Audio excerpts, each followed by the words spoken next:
Royal international school દ્વારા ધાનેરા વિસ્તારની તમામ શાળાના વિદ્યાર્થીઓ માટે ઇન્ટર સ્કૂલ રીઝનિંગ સ્પર્ધાએ શૈક્ષણિક ક્ષેત્રમાં નવતર ઉર્જા ફૂંકી।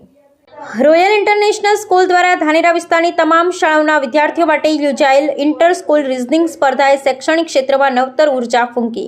દરેક શાળાના બાળકોએ આત્મવિશ્વાસ અને ઉત્સાહ સાથે ભાગ લીધો, પોતાની તર્ક શક્તિ તથા વિચારવાની ક્ષમતા રજૂ કરી। માતા પિતાની આંખોમાં ગર્વ અને ઉત્સુકતા સ્પષ્ટ દેખાઈ રહી હતી જ્યારે તેમણે પોતાના બાળકોને વર્ગખંડમાં શાંતિથી વિચારતા, સૂઝબૂછપૂર્વક જવાબો આપતા અને સુંદર રીતે લખતા જોયા। આ સ્પર્ધા માત્ર સ્પર્ધા નહીં રહે, એ એક એવા મંચરૂપ બનેલી જ્યાં બાળકોની સર્જનાત્મકતા, શિક્ષકોની નિષ્ઠા, સ્કૂલની આયોજન શક્તિ એકસાથે બાળકોએ પરીક્ષા આપી હતી અને આ પરીક્ષાના આયોજનને લઈ વાલીઓમાં પણ ખુશી જોવા મળી હતી અને આ પરીક્ષામાં સારા નંબર લાવનારા વિદ્યાર્થીને પ્રોત્સાહી ઇનામ આપવામાં આવશે અને IPL મેચની ટિકિટ પણ આપવામાં આવશે।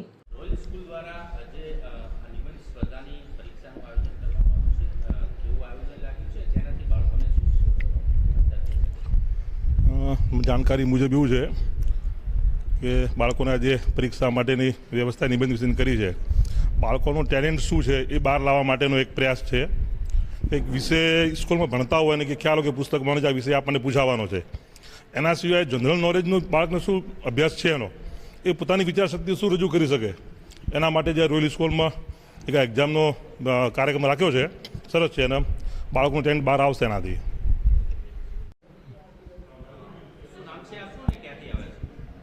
મારું નામ છત્રાભાઈ રબારી છે, હું વાસણથી આવું છું। મને જ્યારે અહીંયા ન્યૂઝ મળ્યા કે અહીંયા કોમ્પિટિટિવ એક્ઝામનું આયોજન કરેલ છે તો મારો છોકરો ફર્સ્ટમાં દાંતીવાડા કેન્દ્રીય વિદ્યાલયમાં ભણતું હતું। એના પછી અહીંયા ન્યૂઝ મળ્યા કે ભાઈ આવી રીતની એક્ઝામનું કરેલું છે તો હું આજે દાંતીવાડાથી અહીંયા એક્ઝામ આપવા માટે આવ્યો। તો છોકરાને બાળકને બેસાડી દીધું છે ક્લાસમાં, પણ અહીંયા જે એમના ડાયરેક્ટરને એ લોકો એમને અહીંથી બધું ઓરિએન્ટેશન ને બધું કરવડાવ્યું છે, ઉપર બી ઓરિએન્ટેશન કરવડાવ્યું, એમના ગ્રાઉન્ડનું ઓરિએન્ટેશન કરવડાવ્યું। તો મને બી ત્યાંની સ્કિલ બી અહીંયા જોવા મળી કે સ્ટુડન્ટને જે લર્નિંગ એટલે કે જે રીડિંગને બધું કરે છે એની સાથે સાથે સ્કિલનું બી ડેવલપમેન્ટ અહીંયા થાય છે, સાથે સાથે બાળકનું ફિઝિકલ ડેવલપમેન્ટ બી થાય છે। તો અહીંથી આ બધું જોયા પછી અમને બી સેટિસ્ફેક્શન છે કે આપણે કદાચ અહીંયા બાળકને મૂકીએ તો જ્યાં કેન્દ્રીય વિદ્યાલય છે, જે CBSE NCERT લેવલનું નોલેજ મળી રહે। Thank you. रामेश्वर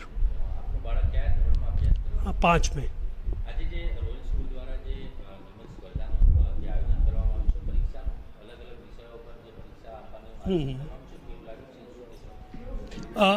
बच्चों को एजुकेशन के साथ साथ ज़रूरी है कि बच्चों को एक्स्ट्रा करिकुलम एक्टिविटी का भी नॉलेज होना ज़रूरी है, क्योंकि ये कोई ज़रूरी नहीं कि सचिन जैसे क्रिकेटर है तो उसका बच्चा भी क्रिकेटर हो। बच्चों में जैसी क्वालिटी होती है उस हिसाब से स्कूल से निकल के वो बाहर निकले और अपनी स्पेशलिटी जो है उसमें आगे जाके वो निखर के आए। क्योंकि आज का ज़माना ऐसा है कि खाली एजुकेशन के थ्रू ही बच्चा आगे नहीं निकल सकता। जैसे कि किसी को बोलने का नॉलेज है, इंटेलिजेंट है, पर स्टेज पे खड़ा करते उसको फियरिंग होने लग जाता है, स्टेज पे जाके बोल नहीं पाता।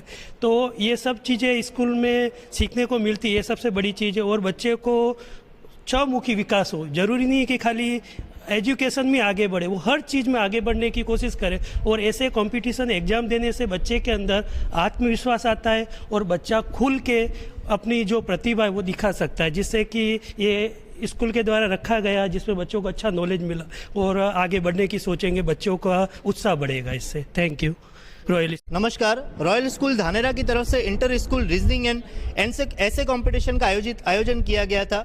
इंटर स्कूल का मतलब होता है कि जिसमें आसपास के क्षेत्र के सभी स्कूलों के बच्चे एक स्कूल में आकर पार्टिसिपेट करते हैं और अपने कौशल को और अपने हुनर को कहीं ना कहीं पहचानते हैं। तो इसी के तहत रॉयल स्कूल ने last year hand writing competition किया था, जिसमें धानेरा की तरफ से बहुत ही अच्छा संदेश हमें मिला था। और उनके उत्साह को देखते हुए, वालियों के उत्साह को देखते हुए इस बार हमने रीजनिंग और ऐसे कंपटीशन रखा है, जिसमें सुबह से बच्चों ने और पेरेंट्स ने बढ़ चढ़कर हिस्सा लिया।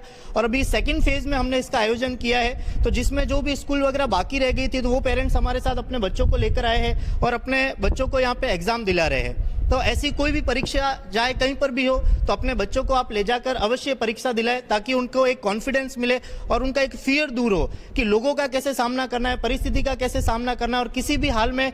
वरना एक्चुअल में स्कूल में ये होता है कि वो अपने ही टीचर्स को देखते हैं और उन्हीं के साथ एग्जाम देते हैं। यहाँ पर आकर बच्चे दूसरे टीचर्स को देख रहे हैं, उनके सामने आकर परीक्षा दे रहे हैं, तो उनके लिए उनके उम्र के हिसाब से एक वो बड़ा चैलेंजिंग और एक बड़ा सुखद अनुभव रहेगा। धन्यवाद।